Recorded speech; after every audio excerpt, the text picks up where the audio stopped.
toujours à la recherche de nouveaux matériaux. Vous me connaissez, je suis pas du genre à lâcher l'affaire dans cette quête merveilleuse des matériaux antidotes, ces matériaux soutenables. Et en fait, il y en a un qui était très niche et qui fait beaucoup de bruit aujourd'hui. Ça a pas mal éveillé ma curiosité, c'est le cuir de poisson ou cuir marin. Alors aussi parce que typiquement il fait partie de ces matériaux avec lesquels, je l'avoue, j'avais moi-même un a priori assez terrible. Pour moi, la peau de poisson, c'est un truc qui sent pas bon, qui empeste un peu dans notre cuisine dès qu'on sort et dès qu'on doit cuisiner du poisson. Faut absolument ensuite sortir la poubelle illico juste après avoir terminé de cuisiner, au risque de finir complètement enivré par cette odeur clairement répugnante. Donc autant vous dire qu'avec tout ça en tête et bien gravé dans ma mémoire sensorielle, envisager d'avoir un objet en cuir de poisson chez moi ou même pour moi comme un accessoire, etc. C'est pas du tout un truc qui me bottait. Et puis bon, je me suis dit, attends, t'es la première à encourager le changement de perception des matériaux déchets.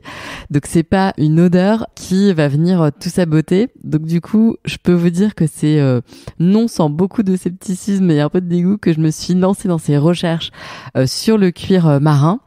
Alors qu'est-ce que c'est le cuir de poisson ? En fait, ce sont des peaux de poisson qui sont tannées. Le tannage, vous savez, c'est un procédé qui transforme les fibres de peau en cuir. Et grâce à ça, finalement, le cuir va résister à l'eau, à la chaleur, il va s'user moins vite, etc. Visuellement, je vous mettrai là des photos dans les liens de l'épisode, mais clairement, on reconnaît assez bien le dessin des écailles qu'il y a sur les peaux. Mais c'est aussi étrange parce que finalement, ça a quand même bien la tête de cuir, un peu comme le cuir animal, quoi. Donc face à ce constat esthétique aussi qui est sans appel, c'est-à-dire que c'est un matériau qui est franchement très beau, hein, le cuir marin, je me demande pourquoi on l'utilise pas beaucoup et aussi depuis quand il existe en fait ce matériau, ce cuir de poisson. Est-ce que c'est nouveau ou pas ? Et alors là, je découvre que contrairement au cuir de fruits, aux tencels, etc., qui sont des procédés très actuels, enfin vraiment contemporains d'aujourd'hui, le cuir de poisson, lui, il a une vraie histoire et en plus qui est en grande partie française. Alors, les historiens nous disent que avant de débarquer en France, on a trouvé des petites boîtes, des poignées de porte, mais aussi des sabres en peau de poisson au Japon. Donc là, on était au 7e siècle. Et ensuite, les premières traces sont trouvées en Europe sur des objets un peu similaires. Là, c'est plutôt au 16e siècle. Et 200 ans après, en France, il y a le cuir de poisson qui va voir vraiment son destin bouleversé, changé et complètement explosé finalement grâce à 2 personnages historiques, un homme et une femme. Alors vous allez comprendre, on commence par celui qui a créé, en fait, par qui est né cet engouement. Cet homme s'appelle Jean-Claude Galuchat. Il est maître gainier. Alors, qu'est-ce que c'est un maître gainier ? C'est quelqu'un qui fabrique des fourreaux d'épée, des coffres, des portefeuilles, mais aussi du mobilier en cuir. Et cet homme, c'est le premier à découvrir un procédé de tannage pour adoucir la peau de poisson. Et pas n'importe quelle peau de poisson. Là, on parle de peau de poisson qui est d'ailleurs très majestueuse et aujourd'hui protégée. Tout ça, c'est la raie et le requin. Et donc, il est aussi le premier à trouver comment colorer ses peaux. Ce cuir de poisson cartilagineux, de raie et de requin, on va l'appeler le galuchat, du nom de ce monsieur. Donc voilà, finalement, un nouveau matériau qui est créé, que personne ne connaissait et qui va débarquer dans les intérieurs. Et il y a une femme très très connue à l'époque qui va devenir un peu l'ambassadrice de ce nouveau matériau et qui va en faire une véritable mode, en fait, une vraie tendance. Son nom, c'est Jeanne-Antoinette Poisson. Donc c'est pas une blague et ça vous dit sûrement quelque chose. Elle est plus connue sous le nom de la marquise de Pompadour ou Madame de Pompadour. Donc voilà, et figurez-vous que elle va lui acheter beaucoup d'objets à ce monsieur Galuchat au point de rendre ce cuir très populaire à l'époque. Alors, quelles sont les caractéristiques du galuchat ? En gros, il y a un peu deux types de galucha, enfin d'aspects. Il y en a un qui est assez granuleux, où là l'écaille va être mise en valeur. Et d'ailleurs, les écailles, on sait que ce qui la compose, c'est grandement... il y a beaucoup d'émail et de dentine, un peu comme sur nos dents en fait. Et donc, ça lui donne beaucoup de résistance, c'est très robuste. Et ensuite, un autre aspect un peu plus lisse. Donc là, on va avoir finalement que la structure des écailles. Et ça ressemble un peu à des nids d'abeilles, c'est hyper beau. Ces peaux, une fois tannées, elles font partie des cuirs les plus résistants au monde. Et donc, le galucha, va rentrer dans nos intérieurs et être très très connu. Ensuite, il va y avoir des hauts et des bas. Et évidemment, aujourd'hui, comme ces espèces sont protégées en partie, le galucha a quasiment disparu. On l'utilise encore un petit peu pour les restaurations, etc. Mais il y a tout un nouveau courant, entre guillemets, dans le cuir de poisson qui est en train de naître aujourd'hui et qui est complètement différent du galucha. Vous le savez, aujourd'hui, on mange de plus en plus de poissons. Donc du saumon, de la morue, etc. Enfin, tous ces poissons qui aujourd'hui ont des peaux qui pourraient être revalorisées. Et toutes ces recherches d'upcycling dans les coproduits alimentaires, elles résonnent forcément avec les questions et les challenges qui sont posés aujourd'hui par de nombreux scientifiques sur le cuir bovin, avec le sujet du tannage. Donc en gros, c'est comment revaloriser les peaux de poisson en évitant les problèmes environnementaux qui sont causés dans la filière traditionnelle du cuir bovin avec le fameux tannage au chrome. Du coup, on a ici des filières qui sont en place depuis longtemps dans le cuir animal. En France, elles s'organisent de plus en plus pour faire face en fait à ce problème du tannage polluant. Pour le cuir classique, en fait, on connaît tous le tannage avec du chrome ou en tout cas des métaux lourds. Ce tannage, il est utilisé quasiment à 90% dans les tanneries du monde entier. Il a plein d'avantages, évidemment, parce que le cuir est très rapidement tanné et ensuite, en fait, il perdure longtemps. Enfin, le cuir va pas bouger, la couleur n'évoluera pas avec le temps, etc. Mais il y a quand même des défauts. C'est le truc de l'eau, en fait, qui a été au contact du chrome et du coup, qui est pollué. Donc, comment on recycle cette eau? Quand c'est maîtrisé, ça va, mais quand c'est pas maîtrisé, du coup, ce chrome peut se transformer en chrome 6 et c'est ensuite un mélange cancérigène qui arrive. Enfin bref. En France, tout est réglementé pour que les eaux usées de tannerie soient dépolluées et que rien ne s'échappe dans la nature. En revanche, quand on achète un cuir à l'étranger, notamment en Asie, c'est une autre histoire. Tout ça, on connaît. Il y a beaucoup d'acteurs qui sont mobilisés aujourd'hui pour que ces sujets et surtout, en fait, d'autres processus de tannage, en fait, soient étudiés, comme notamment le tannage végétal. Et là, ça bouge très très fort. Et c'est d'ailleurs les acteurs de la filière du cuir de poisson, en fait, du cuir marin, qui se saisissent le plus de ce sujet du tannage végétal, parce que, en fait, c'est aussi une filière qui est un peu nouvelle, le cuir de poisson. Donc, c'est plus facile, en fait, pour une filière nouvelle de se créer directement sur des bases nouvelles. Et vous allez voir qu'en fait, c'est passionnant. On va tout de suite aller discuter de ça avec Benjamin, qui est l'un des 3 cofondateurs d'une tannerie végétale de cuir marin qui s'appelle Ichthyos. Bonjour Benjamin. Bonjour Hélène. Alors je suis très contente de te recevoir dans ce podcast. Toi, avec 2 amis, vous avez créé Ichthyos, qui est en fait l'une des rares tanneries de cuir de poisson, en fait de cuir marin. En France, vous êtes un peu les pionniers. À la fin de vos études, vous aviez envie de vous engager dans un projet qui avait du sens pour vous, et vous vous êtes attaqué à un déchet qui jusque-là était pas valorisé vraiment. Les peaux de poisson. Et aussi, ce qui est très beau, c'est que finalement, votre histoire, quand j'ai regardé un petit peu aussi comment vous aviez débuté, on voit que votre aventure démarre grâce à un financement participatif et à plus de 300 personnes qui vont croire à votre projet et leurs contributions vont vous permettre de tester plein de recettes, etc. pour arriver justement à transformer la peau de poisson en cuir marin d'une manière la plus responsable possible. Dans le vocabulaire que vous employez, on le voit que on parle avec vous de cuir marin et pas vraiment de cuir de poisson parce que on a envie aussi de rendre tout ça désirable et qu'on essaie de s'éloigner de l'univers d'une cuisine.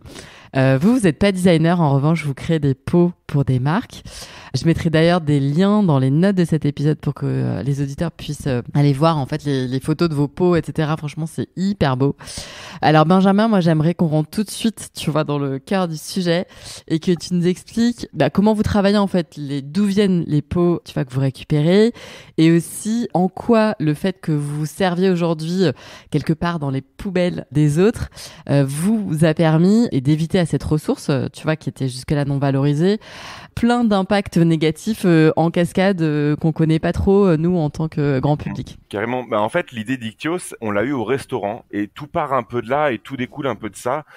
C'est que avec Gauthier, un soir, en rentrant du boulot, on venait d'être diplômé de 1 ou 2 ans après notre diplôme d'ingénieur chimiste. On se retrouve à Paris dans un restaurant de sushi et en fait, on reste l'équivalent d'une heure et demie, 2 heures au restaurant, donc assez longtemps et juste assez pour voir le restaurateur découper les pots, les jeter les unes après les autres à la poubelle. Et on s'est juste dit, mais c'était impressionnant si tous les restaurants faisaient ça.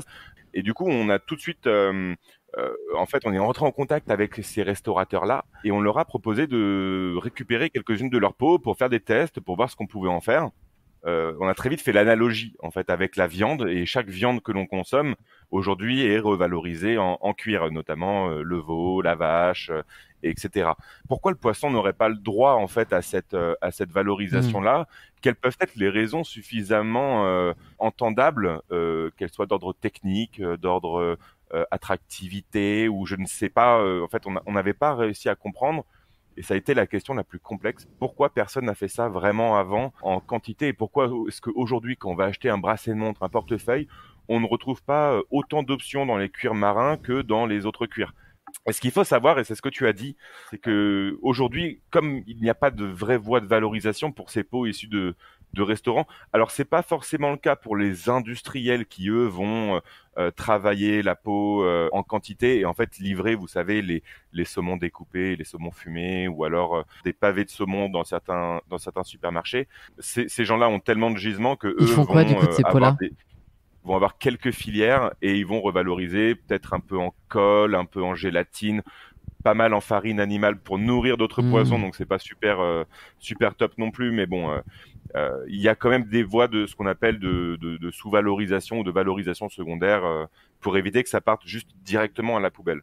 Parce qu'il faut savoir, c'est notamment dans le cas des restaurants, quand on est un restaurant de sushi, qu'on a 2, 3, 4, 5 saumons à découper par jour, on va jeter les pots et ça va partir dans la poubelle classique, récupérée par le camion qu'on connaît tous, avec les pelures d'avocat, avec les résidus, les restes non consommés de sushi ou autres, ou les produits périmés, enfin voilà, donc ça, on va vraiment partir sur une poubelle commune. Et en fait, ce qu'il faut savoir, c'est que la viande, la chair de poisson également, comme nous d'ailleurs, hein, c'est composé à plus de 90-99% d'eau. Donc ça veut dire que aujourd'hui, ces matériaux-là partent dans ce qu'on appelle une valorisation énergétique, un mot très funky pour dire en fait incinération. D'accord. Et la spécificité de ces composés-là, comparé à des plastiques ou des papiers qui eux vont vraiment apporter de l'énergie lorsque je vais le brûler, là on va en dépenser. Donc on dépense de l'énergie. Et on n'a pas d'autre choix que de faire cette incinération, si ce n'est parfois quelques projets de compostage qui se mettent en place, mais c'est très très rare. Ces produits, en fait, ces pots de poisson, si elles ne sont pas valorisées... Ouais, donc du coup, c'est une dépense énergétique supplémentaire. Exactement. Et donc du coup, l'idée, c'est de se dire, mais attends, mais en fait, on sous-valorise ce produit-là, on dépense de l'énergie, ça génère du CO2. Pourquoi est-ce qu'on ferait pas juste comme le cuir classique? Et c'est là où on s'est lancé, qu'on allait récupérer nos premières pots de saumon dans des restaurants de sushi, donc à Paris à l'époque, pour commencer à réfléchir au procédé, et on a travaillé en parallèle dans le garage de Gauthier. Trop bien. Et alors du coup, au début, vous commencez juste avec du saumon en fait, c'est ça? Exactement. On s'est dit, bah tiens, quel est le poisson le plus consommé? Donc en fait, quelle est la première urgence écologique? Quel est le poisson avec la plus grande surface de peau? On le verra peut-être un peu plus tard. En fait, une des raisons pour lesquelles le cuir marin n'est pas plus développé aujourd'hui, c'est que un cuir de saumon, c'est plus petit qu'un cuir de vache. Bon, encore heureusement. Mais du coup, ça ramène à se poser des questions. C'est peut-être pas compatible pour un salon, un fauteuil, un sofa. Enfin, en tout cas, sans empiècement ou sans technique à ajouter pour assembler les peaux entre elles. Donc, ça ramène encore d'autres options, d'autres opportunités aussi dans la conception du produit. Et aujourd'hui, on voit des clients qui utilisent des cuirs pour des projets mais totalement dingues et qui arrivent à faire des aménagements d'hydravion, qui arrivent à faire des choses juste fabuleuses parce qu'ils sont même amenés à se poser la question de comment assembler la peau pour en faire un produit qui a ma signature. Et alors du coup, là vous récupérez dans le garage de l'un de tes amis ces peaux et puis vous testez des recettes quelque part de tannerie parce que tu peux dire peut-être 2 mots sur ce process sans rentrer trop dans le détail, mais en fait, là, l'idée, c'est quand même de passer d'une peau qui est souple, enfin voilà, qu'on connaît tous, avec des écailles dessus aussi, à du cuir. Et donc, tu le disais tout à l'heure, vous êtes ingénieur. Et alors, tu peux nous expliquer un peu ce que vous avez, ce que vous avez fait? Alors en fait, nous, on ne connaissait pas du tout le tannage. On ne savait pas ce que c'était que de tanner une peau. On ne savait pas ce que c'était en final vraiment que le cuir. Et on se rend compte que c'est une filière où il y a une grosse difficulté à expliquer ce qu'on fait. Typiquement, par définition, en fait, un cuir, c'est une peau animale qui a été rendue impétressible. Alors c'est pas très classe dit comme ça, mais ça veut dire beaucoup de choses. Ça veut dire qu'on passe par un processus de tannage.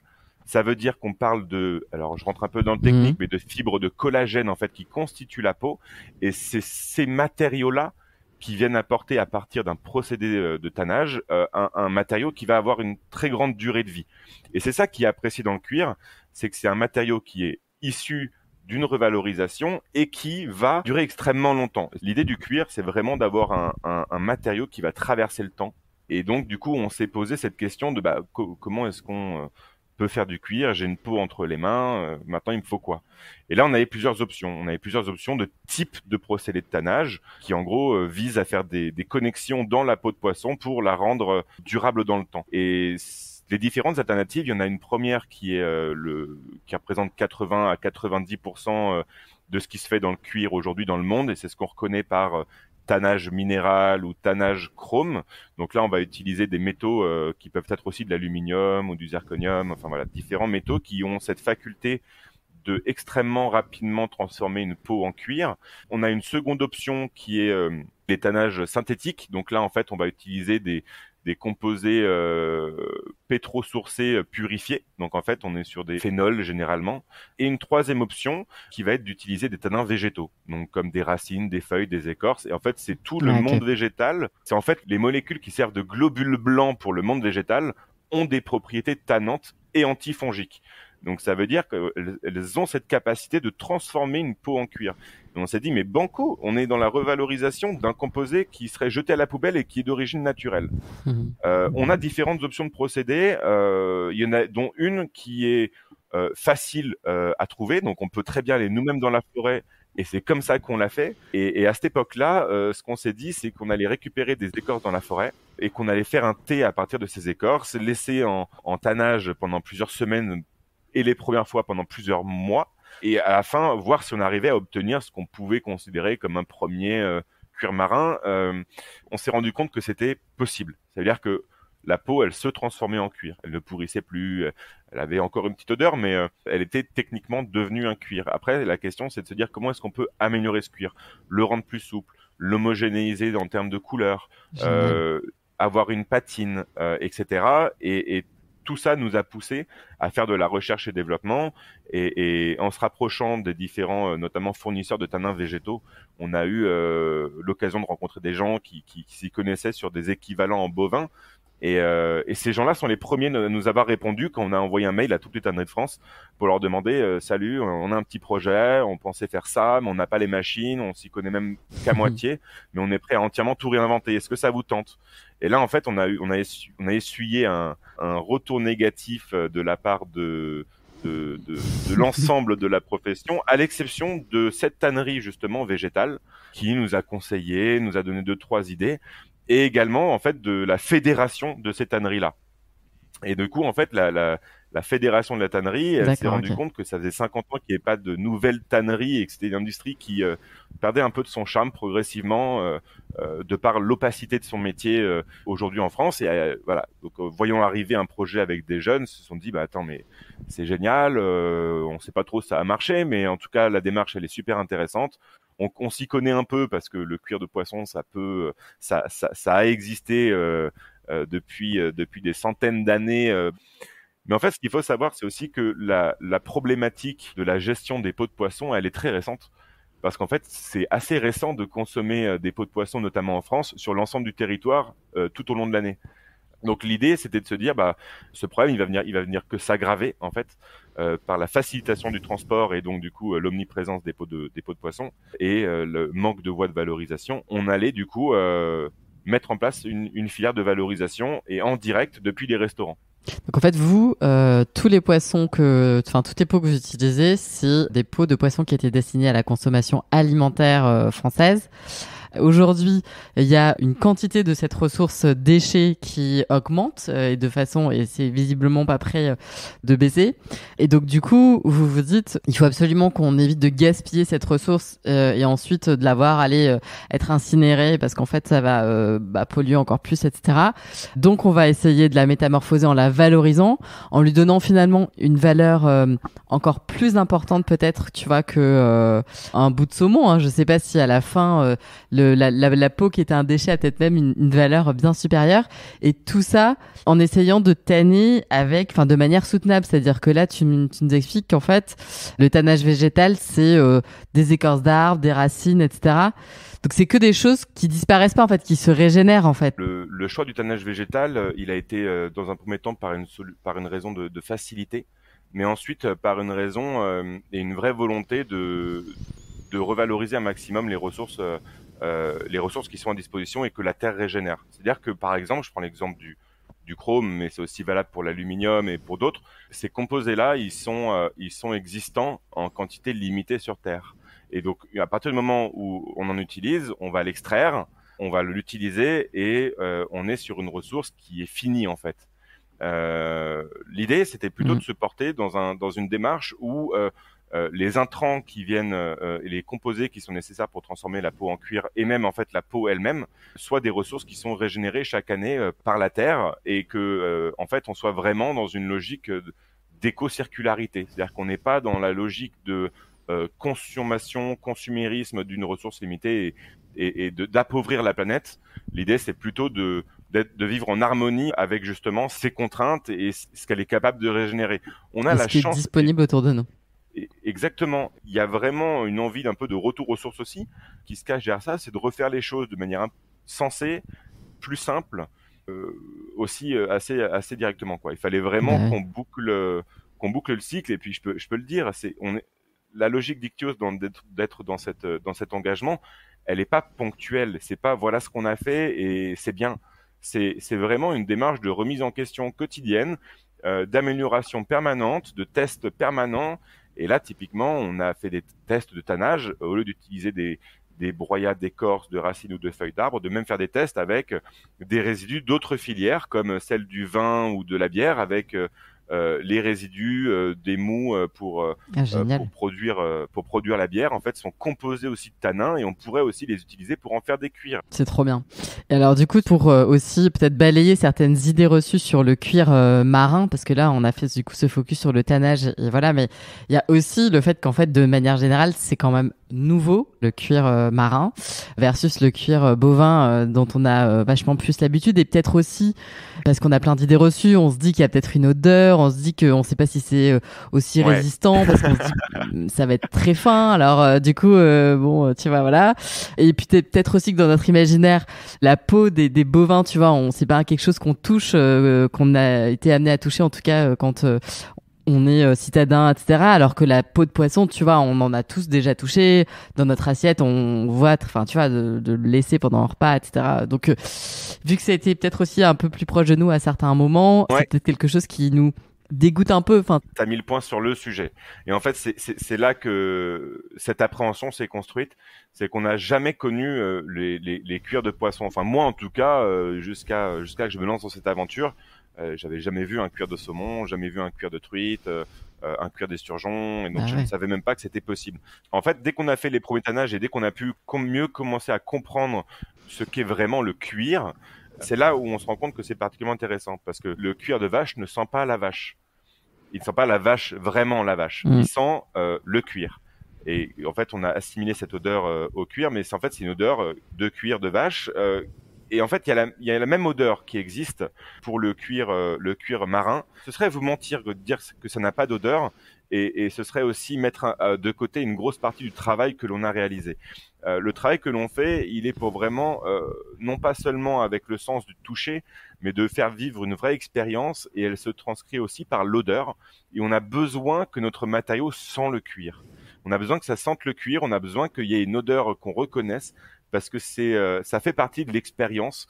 Ça a un cachet, ça emmène tout de suite dans un imaginaire. Une âme, oui, complètement. C'est sensoriel. Exactement, ça a C'est exactement ça. Et donc, on a fait un vrai travail là-dessus, et c'est là où le tannage végétal est encore une fois très intéressant. C'est qu'en fait, on va coupler non pas l'odeur du poisson, parce qu'en pour vous tout de suite enlever cette idée préconçue, ce qui sent mauvais dans le poisson, c'est son huile, l'huile de poisson, et qui en fait permet au poisson de rester dans Hmm. l'eau sans que ça pose de problème. Et donc, nous, notre première étape, quand une peau de poisson arrive chez Ikios, c'est d'enlever le gras et d'enlever les écailles. Et en fait, ce qui nous reste, c'est vraiment que la peau. Et il y a beaucoup de gens qui ne savent même pas, et moi le premier, hein, D'accord. qui ne savaient pas que le poisson avait une peau. Pour moi, c'était simplement une écaille à la surface, et puis au final, on arrivait après sur la chair. Mais en fait, non, il y a vraiment une surface d'écaille, d'huile, une surface de peau et une surface ensuite de chair qui est consommée. Et donc nous, on enlève tout de suite cette huile-là dès le début du procédé déjà pour enlever l'odeur, qui est l'odeur, la mauvaise odeur du poisson. Mais par contre, on va conserver et on a travaillé pour avoir justement une odeur qui est unique et qui est spécifique au cuir marin, parce que on est vraiment dans cette idée d'expérience. Et la peau, donc à la fin de tout le processus de tannage, etc., elle est de quelle couleur et comment est-ce que vous faites pour la teindre? Comment est-ce que vous travaillez Mhm. aussi? Et puis après, est-ce que quelle tête ça a, tu vois? Est-ce qu'en fait tu peux décrire? Est-ce que c'est mat? Est-ce que c'est brillant? Après, comment vous... Alors, en fait, le procédé de tannage, il commence par une étape dont le principal objectif est de nettoyer la peau et de faire pénétrer les tanins. Les tanins qui sont les fameux composés du monde végétal dont on parle depuis le début. Et à la fin de cette semaine de tannage, on laisse les cuirs maturer pour leur laisser le temps de bien imprégner les tanins végétaux dans la peau. Et là, on va avoir ce qu'on appelle un stain ou un crust. Donc, c'est un cuir, c'est vraiment un cuir, notamment par exemple de saumon, qui a une couleur carton un petit peu, et qui en fait n'a pas de souplesse, n'a pas encore de couleur du tout. En fait, c'est la couleur, on va dire, de base. Et là, en fait, il y a une autre étape qui succède le tannage classique, qui s'appelle le retannage. Et en fait, là, c'est plus une étape qui va durer une semaine, c'est une étape qui va Ok. durer 24 heures, et dont l'objectif est d'intégrer dans la peau des huiles qui vont pouvoir revenir apporter du gras à la peau de poisson pour lui rapporter de la souplesse. Donc on réajoute ça à ce moment-là, et on réajoute des teintures qui peuvent être des tanins. Ok. Typiquement, on va chercher du coup à teinter le cuir dans la masse. Ça veut dire qu'on va le mettre dans un bain de couleur, par exemple rouge, pour que le rouge s'imprègne dans la peau et qu'on ait un cuir rouge entièrement, et que ce ne soit pas juste une teinture de surface comme un coloriage par exemple. Et donc Et est-ce que c'est du coup, pardon, je te coupe, est-ce que vous aujourd'hui, enfin nous, on a déjà dans ce podcast eu des invités qui nous ont parlé de ce sujet de la teinture. Enfin, c'est un vrai sujet aujourd'hui, tu vois, les pigments d'origine synthétique et les pigments d'origine naturelle, donc les plantes Mhm. tinctoriales, etc. Est-ce que il y a des choses qui sont envisageables ou c'est aussi des trucs vers lesquels, parce que vous êtes aussi les pionniers, donc vous êtes vachement regardés, vous commencez déjà à avoir tout un nouveau processus à mettre en place qui est vachement plus responsable. C'est du travail, tout ça, donc à un moment donné, vous pouvez pas... Enfin, je pense que il faut prendre les sujets les uns après les autres, mais est-ce que ce truc de la teinture, là on comprend du coup que c'est plutôt une teinture traditionnelle, est-ce qu'il y a aussi une ambition d'aller vers, de tester, tu vois, des nouvelles choses dans les pigments naturels, ou alors Ouais. est-ce qu'en fait il a été montré par des études ou je sais pas quoi que ça marche pas? Alors non, en fait, et nous c'est pas un problème d'ordre technique. C'est-à-dire que techniquement, on peut faire des cuirs à teinture naturelle. Et nous, c'est ce qu'on préfère, pour être honnête, parce qu'on est encore plus dans la démarche que l'on présente. Après, ce qu'il faut comprendre, et nous, la grande question qu'on s'est posée, c'est de se dire pourquoi est-ce que les gens ne vont pas plus vers ces teintures végétales. C'est pas forcément beaucoup plus cher. Hmm. Nous, on arrive à gérer à peu près le procédé voilà, pour que ce ne soit pas beaucoup plus cher. Il y a clairement un panel de couleurs beaucoup plus restreint, mais c'est intéressant. Et en fait, c'est en échangeant avec des clients qu'on a compris où se trouvait le problème. Quand une tannerie vend du cuir, elle s'engage sur une couleur. Ça veut dire que si on a choisi, sélectionné ou vendu un bleu Tiffany, il faut pouvoir être capable de le refaire, mais exactement, 10 fois de suite, exactement la même couleur. Et c'est là où la teinture végétale va avoir une limite, c'est que le végétal est tellement naturel qu'il est imprévisible, et que quand on va broyer 2 fois les mêmes écorces, 2 fois les mêmes composés, on va pas avoir rigoureusement le même rendu et la même couleur. Ça veut dire qu'on a un produit qui naturellement va toujours être un petit peu hétérogène.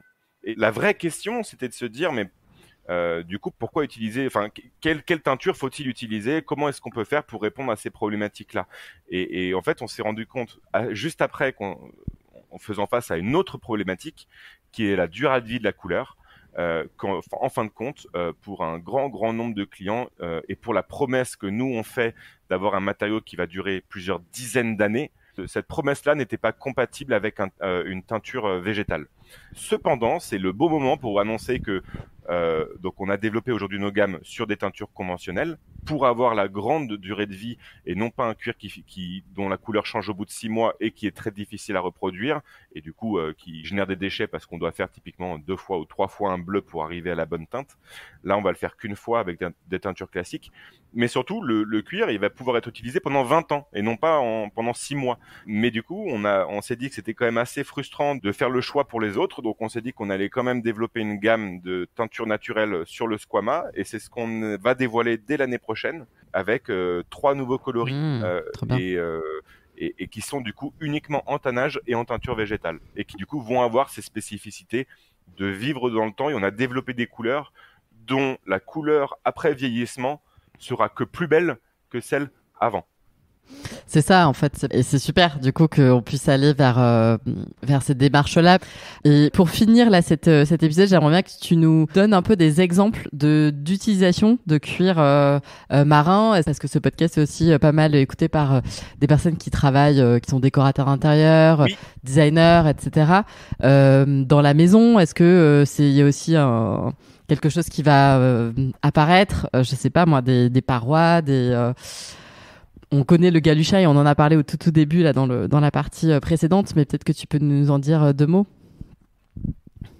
Donc bien entendu, une grande majorité aujourd'hui des projets qui sont autour de la montre, autour de la maroquinerie, que ce soit des sacs ou de la petite maroquinerie et de la chaussure. Mais à côté de ça, on a tout un pan de partenaires et de designers avec qui on collabore et qui développent des projets mais totalement dingues, quoi. Tout l'art de la table qui est en train d'être développé par différents partenaires avec justement des cuirs de saumon, des cuirs de truite, parce que c'est aussi un peu une forme de retour aux sources. Donc tout cet univers de la cuisine et l'univers de la mer en fait. C'est ça qui est particulièrement intéressant pour nous, c'est de ramener, de rapporter la matière là où elle a du sens de se retrouver aujourd'hui. Et en plus de ça, on voit beaucoup de projets aussi sur que ce soit des tableaux, que ce soit des canapés. Et là, on m'a contacté encore hier pour un salon. Donc, on y a vraiment une diversité et une volonté, même parfois. Génial. C'est très rare, hein, mais parfois, on est même dans des projets tellement dingues qu'on voit pas comment est-ce que ce sera possible de le réaliser. Et au final, avec le savoir-faire de nos partenaires, on arrive à développer ça. Et en fait, la seule limite, c'est l'imagination. Parce que techniquement, tout est possible avec ces cuirs-là. C'est fin, c'est souple, c'est résistant. Et ça a un vrai esthétisme unique. Et en fait, le challenge, on est aussi prêt à aller plus loin parce qu'on ne s'est pas posé toutes ces questions pour fabriquer une matière si c'est pas pour aller la voir aboutir aussi derrière. Et donc, il y a plein de choses en fait qui sont imaginables et je suis sûr qu'on va en redécouvrir encore beaucoup dans les prochaines semaines et prochains mois. Ouais, mais c'est ça qui est génial, c'est que c'est une aventure qui va de surprise en surprise. Et pour une toute dernière question là pour finir cet épisode, mais on a compris toutes les jolies choses qu'on va pouvoir maintenant faire dans un cuir qui est autre qu'un cuir bovin. La question de la fin de vie, tu vois, de qu'est-ce qu'on fait, comment est-ce qu'on gère. Alors évidemment, l'idée c'est que les produits durent le plus longtemps possible et on sait à quel point un cuir, et tu l'as dit encore, c'est hyper résistant. Mais je sais pas, du coup, on se projette dans 20 ou 30 ans. Est-ce qu'en fait ce cuir, est-ce qu'on va pouvoir se dire qu'il est biodégradable, qu'on le met dans notre compost, tu vois, comment ça se passe? Eh bien, ça, c'est des études qu'on est en train de mener, parce que c'est des études qui prennent beaucoup de temps et dont la validité évolue en fonction des avancées aussi de nos procédés. Plus on améliore le procédé, il faut se reposer à chaque fois la question, est-ce que c'est biodégradable, est-ce que c'est compostable? Ce sont des éléments différents, hein. Est-ce que c'est recyclable? Si c'est recyclable, est-ce que la filière de valorisation existe? Donc aujourd'hui, j'ai pas le droit de claimer, de dire c'est recyclable, c'est biodégradable. Mais en tout cas, tous les produits ont été développés pour que ce le soit. Après, il nous manque juste les résultats des tests pour pouvoir Génial. le dire haut et fort. On a encore un peu le temps, comme vous l'avez dit, parce que nous, on développe nos cuirs pour qu'ils durent 30 ans. Ça fait pas encore 30 ans que nous sommes créés. Donc, on a encore un peu de temps avant d'avoir la solution mise en place. Mais en tout cas, on y travaille déjà et on a notamment des réflexions sur le broyage de la matière pour la recomposter en un cuir recomposé et du coup le redonner encore un cycle de vie en tant que matière. Trop, trop bien. Et ça, ce sera encore plus abouti que nous parce qu'en fait, on finit pas sur une élimination du matériau, mais on revient avec une autre vie encore une fois. Et ça me fait penser, tu vois, et je crois que vous les connaissez déjà d'ailleurs, à Scale qui utilise du coup les écailles de poisson et qui pareil en fait peuvent rebroyer après leurs matériaux pour reconstituer exactement après la même surface. Donc là c'est des matériaux un peu isolants, mais Ouais. du coup c'est voilà cet univers un peu de la mer.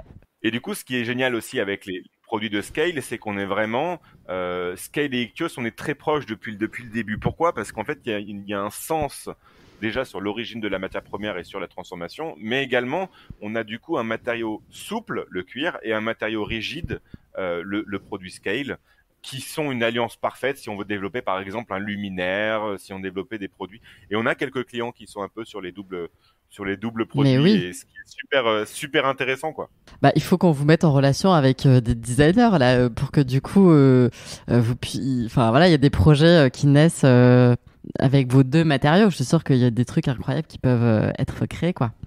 Ah, c'est certain, et il y en a déjà quelques-uns qui ont vu le jour. J'ai hâte de voir les prochains parce qu'il y en a, voilà, des bonnes idées, ça arrive tous les jours et c'est très beau de les voir naître, quoi. C'est trop bien. Bon, en tout cas, merci beaucoup, Benjamin, de nous avoir expliqué tout ça. Et puis, on mettra dans les notes de l'épisode le lien vers votre site et votre compte Instagram pour que vous puissiez aller voir en fait la beauté des cuirs de poisson. Merci encore, Benjamin. Merci beaucoup, Hélène, c'était vraiment un plaisir.